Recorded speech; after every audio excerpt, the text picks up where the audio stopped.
bom dia a todos.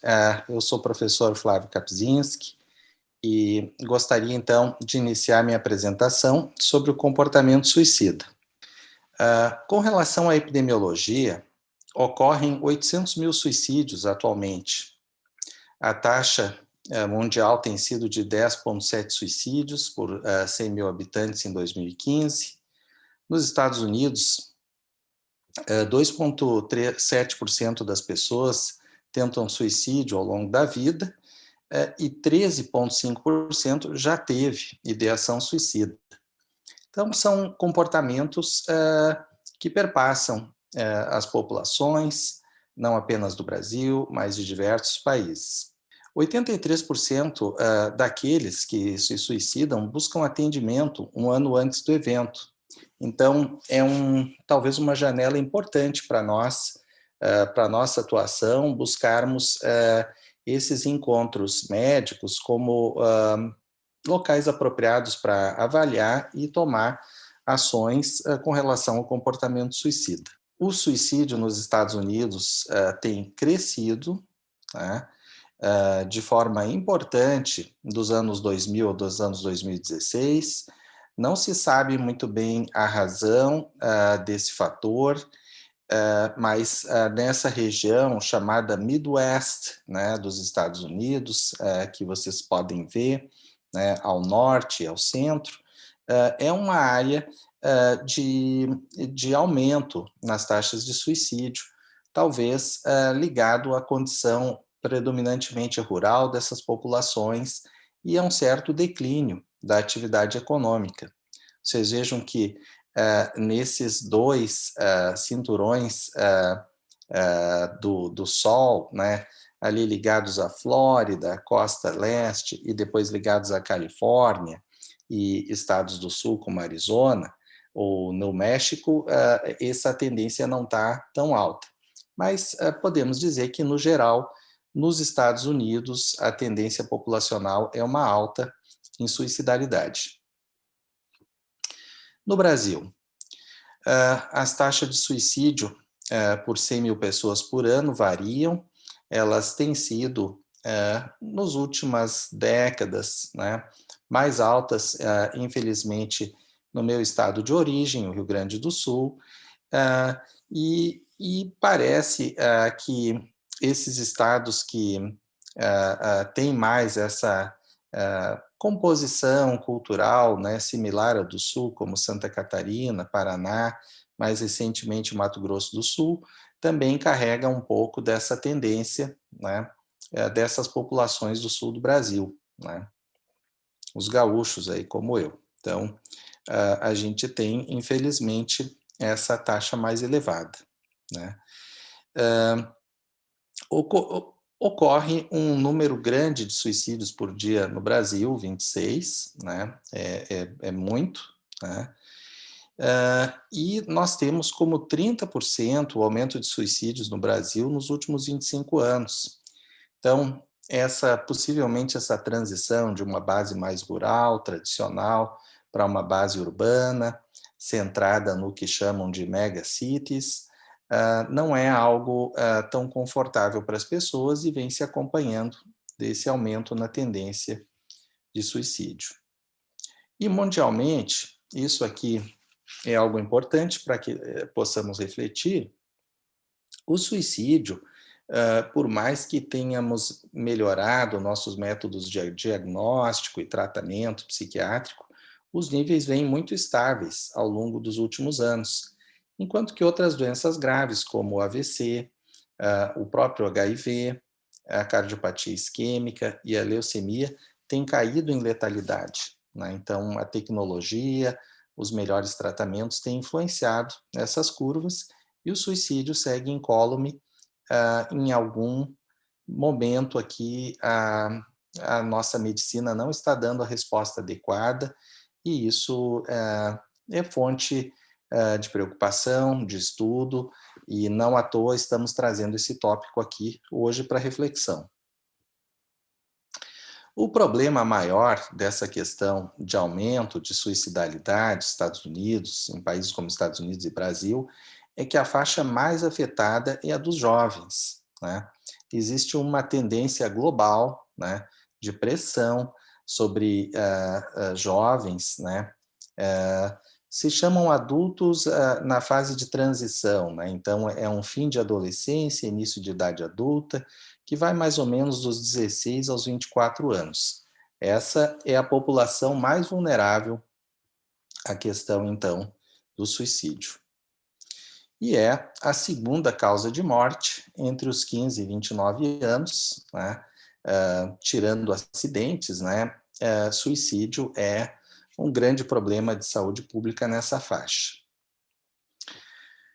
Com relação aos números, suicídio na adolescência não tem um padrão tão claro assim de subida, ou melhor, curva de subida o tempo todo, né? Essa curva parece que ela tem os seus altos e baixos, conforme a gente vê. Nos anos 80, uma queda, depois sobe aos 90, cai de novo, e aí temos uma alta, uma queda lá por 2010 e agora uma nova subida, né? Então, existe aí fenômenos que cruzam longe do nosso radar de médicos e que merecem, como eu disse, que nós nos dediquemos e tenhamos um estudo mais aprofundado do tema. Com relação a suicídio, uma grande questão é a posse de armas de fogo por aqueles que têm um plano, né, de suicidar-se. E nós, como médicos, a gente investiga sobre a intenção de suicídio ou ideia de suicídio e nós já de cara perguntamos que método, né, caso você venha a cometer suicídio, que método você usaria, né? Se aparecem métodos muito difusos e uma ideia pouco clara, a gente tem razões, né, epidemiológicas para acreditar que esse risco não é tão alto. Porém, se ao contrário, o método é de alta letalidade, né, do tipo arma de fogo, e a pessoa possui arma de fogo ao seu alcance, há um alto risco de suicídio.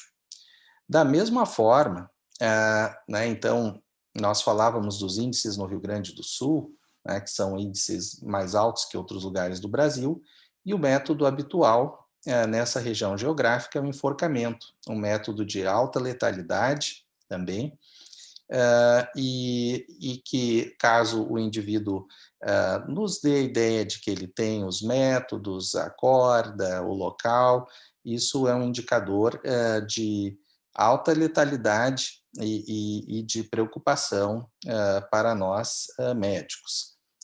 Uma outra forma comum de suicídio com alta letalidade são pessoas que se atiram de locais altos, né? Então, se há acesso, se a pessoa contemplou e ela tem um local, já foi até o local para checar, é um indicativo também de gravidade, né?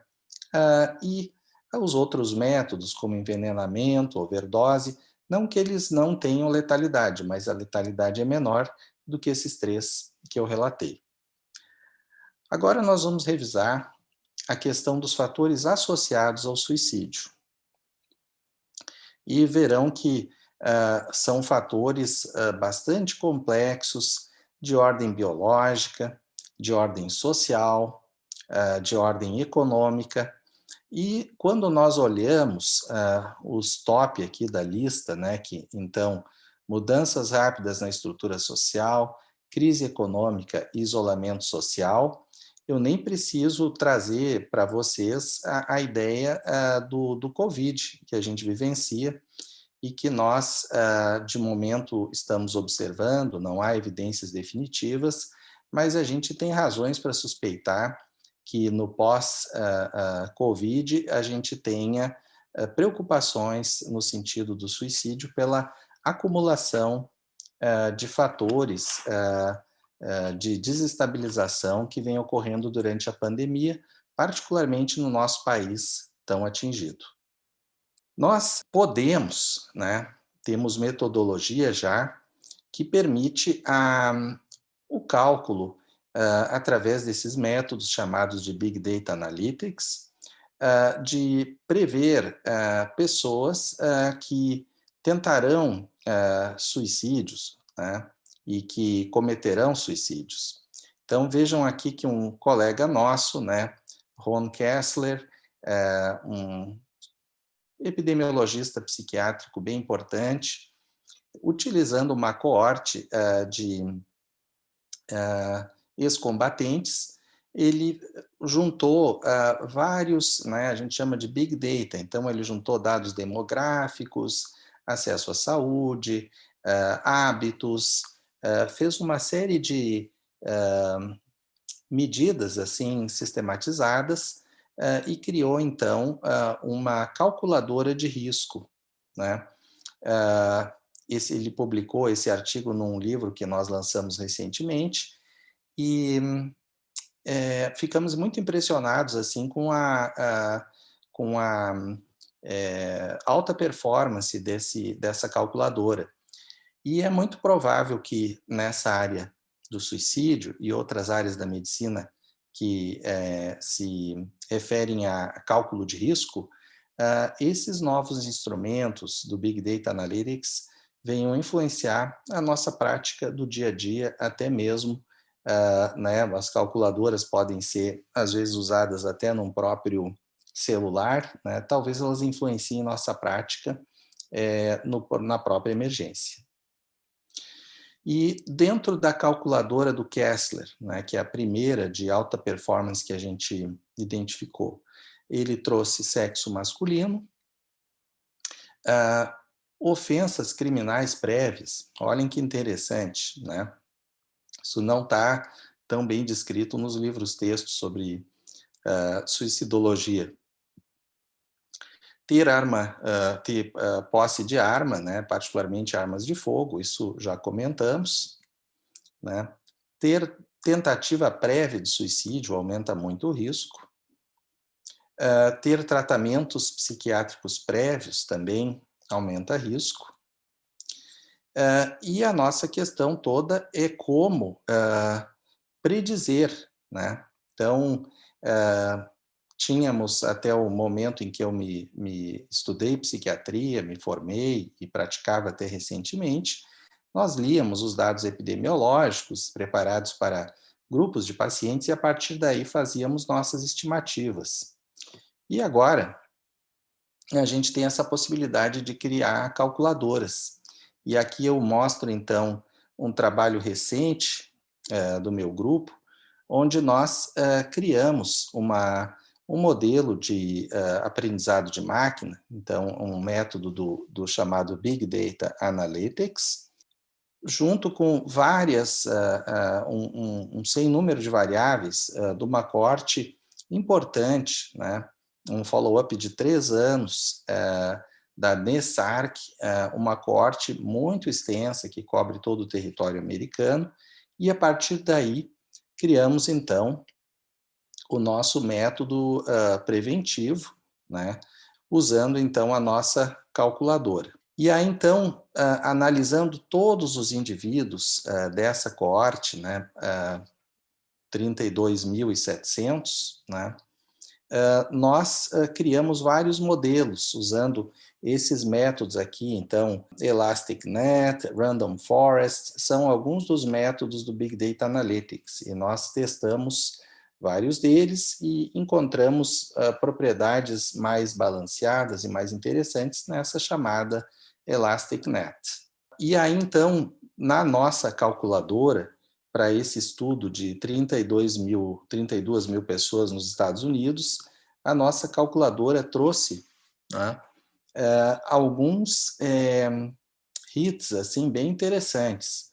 Transtorno de personalidade, tipo borderline, né, personalidades instáveis, trauma, né, o PTSD, nos Estados Unidos ser de ascendência asiática, estar em crise financeira, ter personalidade ou traços esquizotípicos, a distimia, né, depressões crônicas de baixa intensidade, ter ascendência de povos nativos americanos, né, ou do Alasca, ter um rendimento entre 35 e 69 mil dólares por ano, um rendimento considerado baixo, né, uma classe média baixa nos Estados Unidos, pouca escolaridade, personalidades mais evitativas, déficit de atenção, ansiedade generalizada, depressão, não ter passado,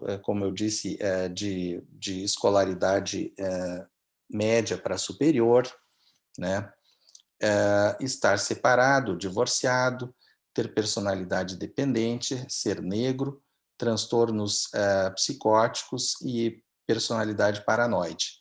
Então, esses foram, na nossa calculadora, os elementos preponderantes, né? Então, atenção que, dependendo da população, do desenho sociodemográfico de uma dada população, a calculadora pode apontar para dados diferentes e a gente simplesmente lê um livro-texto ou uma predição montada em cima de uma outra sociedade pode não refletir com acurácia aquilo que a gente observa no Brasil. Esse mesmo nosso modelo em indivíduos que tiveram episódios de depressão já na vida, né? De novo, o ElasticNet mostrou propriedades melhores. Aqui nós temos uma casuística menor, daquele universo de 32 mil, a gente cai para um universo de 6.300, né? E nessa, em quem tem depressão, já muda um pouco. Vocês lembram que na outra personalidade borderline foi a mais frequente, e em quem tem depressão já são os fatores, né, mais clássicos, do tipo tentativa prévia, o borderline, a personalidade instável segue aqui, ter sido hospitalizado recentemente, ter ascendência asiática, distimia, baixa escolaridade e essas outras questões de personalidade, educação, né, que nós comentamos anteriormente já.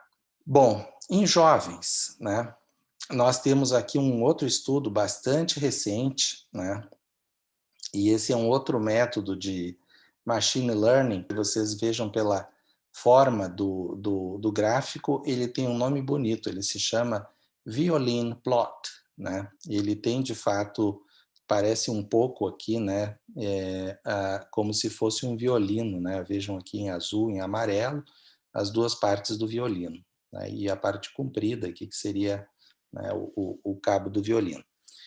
Muito bem. Nós verificamos, né, esse aqui é um método mais sofisticado e mais recente, que é possível predizer a suicidalidade em jovens, né? Importante, né? Falamos que os jovens são os mais acometidos. E eles terem uma sensação de que estão doentes, terem o status econômico baixo, né? Terem dor, né, corporal, ter um funcionamento físico problemático, algum tipo de desabilidade, né? Não estar estudando, né? Ser homem,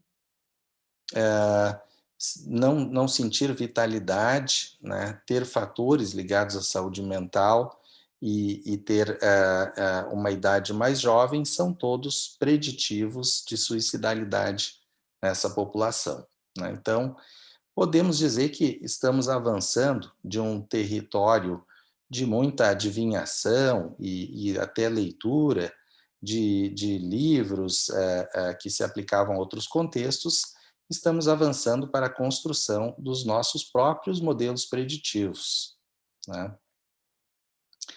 E é muito importante, aqui na Academia Nacional de Medicina, enfatizarmos que 90% das pessoas que cometem suicídio apresentam uma doença psiquiátrica. Não quer dizer que não existam exceções, né? O suicídio é um comportamento humano muito complexo, mas, no mais das vezes, existe doença mental no contexto do comportamento suicida. Muito importante enfatizar, estudar seriamente essa questão toda. Bom, nós sabemos que transtornos de humor, né, depressão e bipolar, estão mais associados a suicídio. Porém, o nosso próprio grupo acaba de comprovar que o pior para termos mais risco não é termos uma situação de depressão propriamente, mas termos um estado misto, que envolve características de depressão e mania ao mesmo tempo, como se o indivíduo tivesse a tristeza e a desesperança da depressão, porém a energia e o ímpeto da mania, e essa junção tem maior letalidade. Nós fizemos uma outra curva de predição, né, para verificar quem iria converter, né, tendo depressão, que converteria para a doença bipolar, né, uma forma mais grave de transtorno de humor. Utilizamos a famosa coorte de Pelotas, estudada pela doutora Ana Menezes, pelo doutor César Victora e doutor Sérgio Barros, todos eles muito conhecidos nossos, respeitados membros da nossa comunidade acadêmica.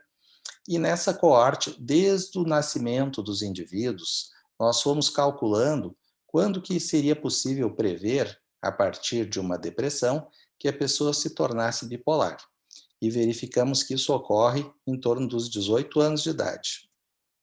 E o fator de maior relevância para predizer quem vai tornar-se bipolar daqueles que têm depressão é justamente o risco de suicídio. E aí lembramos então que mais complexo do que estar triste e deprimido é estar em estado misto, onde temos junto a tristeza e a desesperança da depressão e conjuntamente o ímpeto e a determinação de quem está maníaco ou acelerado, né?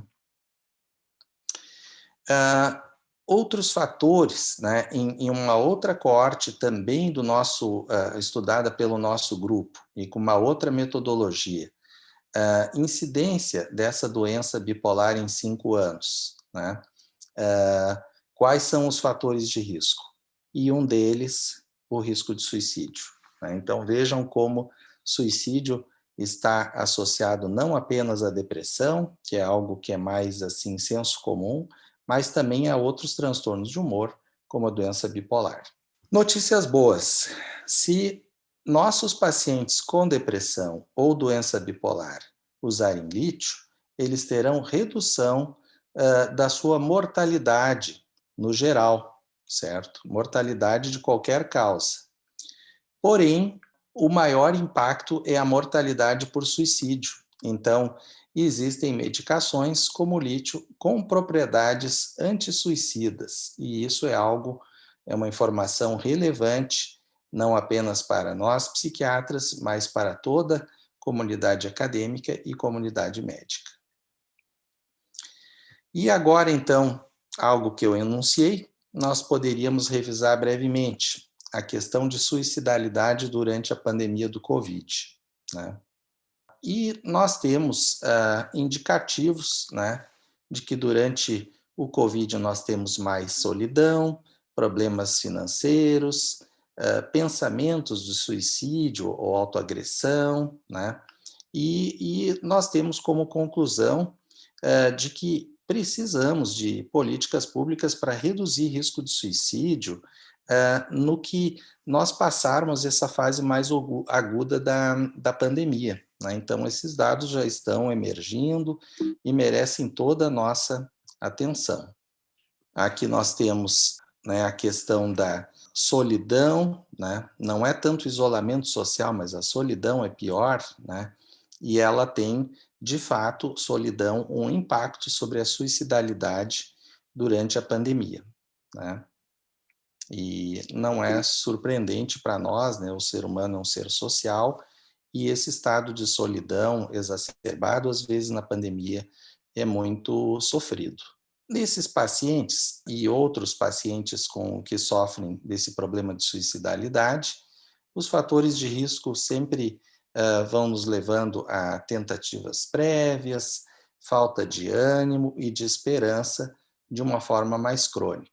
E aqui, né, eu encerro minha apresentação. Esses eram os fatores que eu gostaria de discutir com vocês, trazendo a importância de uma boa avaliação do risco de suicídio, de comportamento suicida nos nossos pacientes e trazendo também o alento de que medicações como o lítio têm propriedades antissuicidas e, quem sabe, outras medicações assim possam ser desenvolvidas por nós médicos e, sobretudo, as nossas capacidades preditivas aumentaram muito na medida que se iniciou essa nova era do Big Data Analytics, e isso tem impactado de forma tão importante a nossa prática. Obrigado pela atenção e um bom dia a todos.